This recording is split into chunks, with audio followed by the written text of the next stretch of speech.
श्राद्ध क्रम में जौ, तिल, अक्षत और कुशा का क्या है महत्व? इसके बिना अधूरा रह जाता है पितरों का तर्पण। सनातन परंपरा में हर इंसान को 3 तरह के ऋण बताए गए हैं। पहला ऋण देव ऋण, दूसरा ऋषि ऋण, तीसरा पितृ ऋण। देव ऋण का मतलब है देवताओं का आभार, क्योंकि उनसे हमें जीवन और ऊर्जा मिलती है। ऋषि ऋण गुरु, संत और आचार्यों से प्राप्त ज्ञान और मार्गदर्शन के लिए है। जबकि सबसे महत्वपूर्ण और कठिन है पितृ ऋण, यानी अपने माता पिता और पूर्वजों के पालन पोषण और उनके एहसान का कर्ज। यही कारण है कि पितरों की आत्मा को तृप्त करने और उनसे आशीर्वाद प्राप्त करने के लिए श्राद्ध और तर्पण का विधान बताया गया है। श्राद्ध से जुड़ी मान्यताएं। सनातन धर्म कहता है कि पूर्वजों का सम्मान और स्मरण करना इंसान का कर्तव्य है।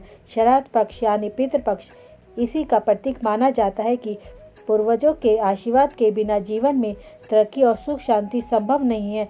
इसलिए तर्पण, पिंडदान और अर्पण के जरिए 7 पीढ़ियों तक के पितरों को याद किया जाता है। तर्पण में इस्तेमाल होने वाले 4 प्रमुख तत्व। कुशा का महत्व। श्राद्ध में कुशा सबसे जरूरी मानी जाती है। मान्यता है कि विष्णु भगवान के वाराह अवतार से गिरे रोई की कुशा बनी है। कुशा से पूर्वजों तक जल और अर्पण पहुंचता है और उन्हें अमृत तत्व मिलता है। यह शुद्धता और सकारात्मक ऊर्जा का प्रतीक है। तिल का महत्व। श्राद्ध में तिल का प्रयोग विशेष रूप से किया जाता है। तिल की उत्पत्ति भगवान विष्णु जी से मानी जाती है। कहा जाता है कि तिल से पिंडदान करने से आत्मा को मोक्ष की प्राप्ति होती है। काला तिल शनि, राहु और केतु जैसे ग्रहों के अशुभ प्रभाव को भी शांत करता है। अक्षत यानी चावल जीवन और धन धान्य का प्रतीक है। पूर्वजों को अक्षत अर्पण करने से घर में सुख शांति बनी रहती है और आर्थिक परेशानियां दूर होती हैं। माना जाता है कि पितृ चावल पाकर प्रसन्न होकर आशीर्वाद देते हैं। जौ का महत्व। जौ का महादान माना गया है।